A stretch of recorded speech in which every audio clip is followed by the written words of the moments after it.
Je m'appelle Sophie Casulo, j'ai 23 ans, je vis à Waterford et je suis étudiante.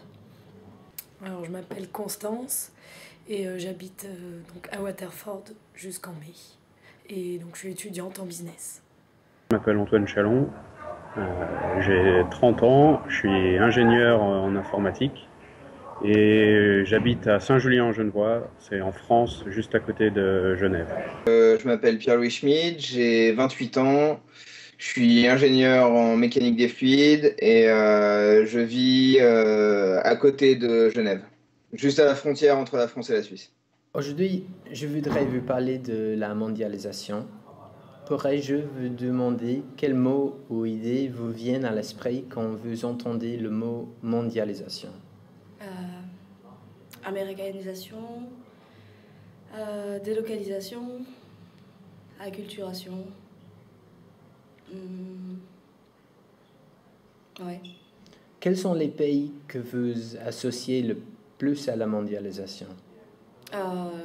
Les superpuissances, les États-Unis, la Chine, les gens qui en profitent. Selon vous, qui bénéficie le plus de la mondialisation? Pensez-vous qu'il y a des gens qui en souffrent? Alors, ceux qui en bénéficient, c'est ceux qui participent le plus. Donc, je dirais pareil, les États-Unis et la Chine. Et pour ceux qui en souffrent le plus, je dirais plus les pays du tiers-monde qui essaient de développer leur propre petit business. Mais aussi même les pays un peu plus développés, la France ou d'autres, qui veulent aussi développer leur petit commerce. Par exemple, ça peut être un restaurant. C'est difficile aussi de se démarquer par rapport aux fast-food, gros fast-food comme McDo, Burger King. Selon vous, la mondialisation constitue-t-elle plutôt une chance ou plutôt une menace pour la France?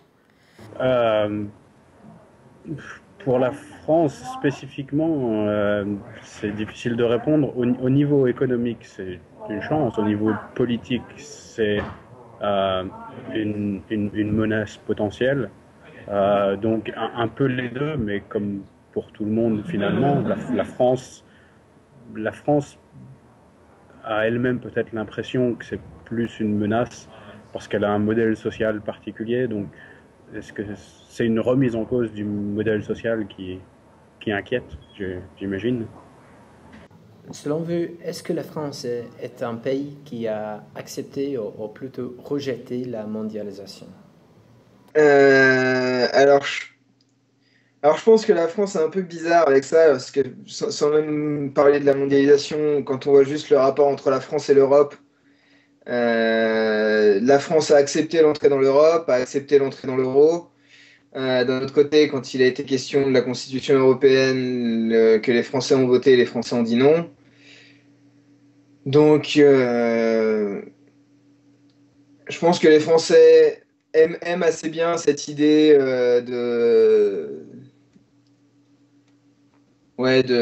d'accepter la culture des autres, etc. C'est cette idée d'échange, mais en même temps, dans les faits, on a vu énormément ce qui s'était passé en Grèce, on en a parlé énormément, et c'est un peu ça qui fait peur, quoi. C'est la concurrence des pays émergents où la main-d'œuvre ne coûte rien, et ça c'est clairement vu comme une menace.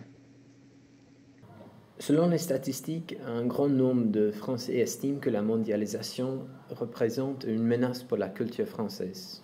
Êtes-vous d'accord? Et si oui, quels sont les aspects que vous inquiètent? Je dirais globalement, je suis plutôt d'accord. C'est des petites choses du quotidien, du genre manger ensemble, je trouve que ça se perd et que peut-être ils sont peut-être responsables de ça. Des choses du genre la télévision, beaucoup trop, tirée vers le bas de plus en plus,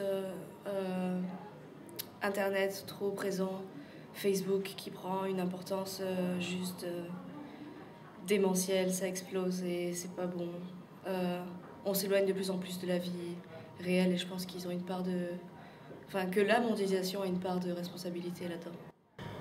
Certaines personnes en France craignent pour la souveraineté française. Ils pensent que les multinationales ont déjà trop d'influence. Pensez-vous que cette crainte soit justifiée? Oui, je pense que c'est justifié. C'est c'est encore une fois, ça vise pas la France en particulier, c'est plutôt l'économie qui vise la politique et qui la dépossède un peu de ses moyens d'agir. Donc les aspects qui m'inquiètent, c'est ça, c'est la faiblesse de la politique par rapport à l'économie et la finance. Selon vous, les mouvements qui protestent contre les formes actuelles de la mondialisation sont-ils justifiés?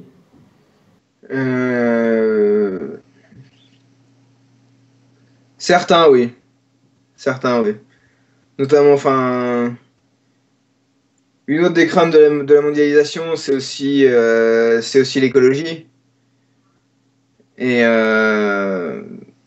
voilà, parce qu'on sait très bien que tous les pays n'appliquent pas les mêmes règles au niveau de l'environnement que ce qui est appliqué en France. Et là, je trouve que c'est complètement justifié. Quel mot ou quelle image associez-vous aux États-Unis? Oui, pour moi, c'est juste un immense pays et pour moi qui est un petit peu la même chose partout. Enfin, quand il y a une chaîne qui se développe partout aux États-Unis, on va voir cette chaîne, enfin cette compagnie. Donc pour moi, c'est pas assez diversifié, mais c'est en tout cas un grand pays qui a aussi beaucoup d'influence, en tout cas, ça c'est sûr. Le sentiment que la France et les États-Unis sont avant tout des partenaires ou des adversaires? Je dirais depuis quelques années des partenaires, grâce au président Sarkozy en particulier. Mais dans le fond, des adversaires, ouais.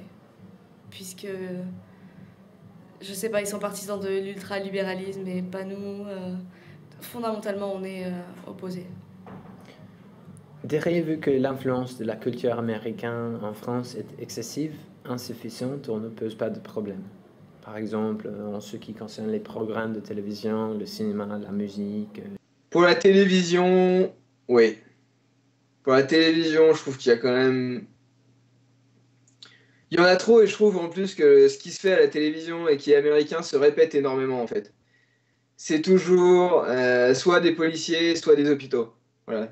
Il y a deux types de séries, c'est CSI et ces trucs-là. Après ça, le cinéma, la musique. Bon, c'est clair qu'ils dominent le cinéma et la musique, quoi.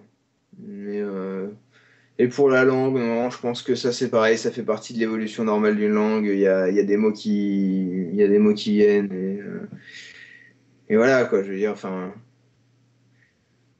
il y a aussi beaucoup de mots français en anglais, quoi. Il y a beaucoup de mots.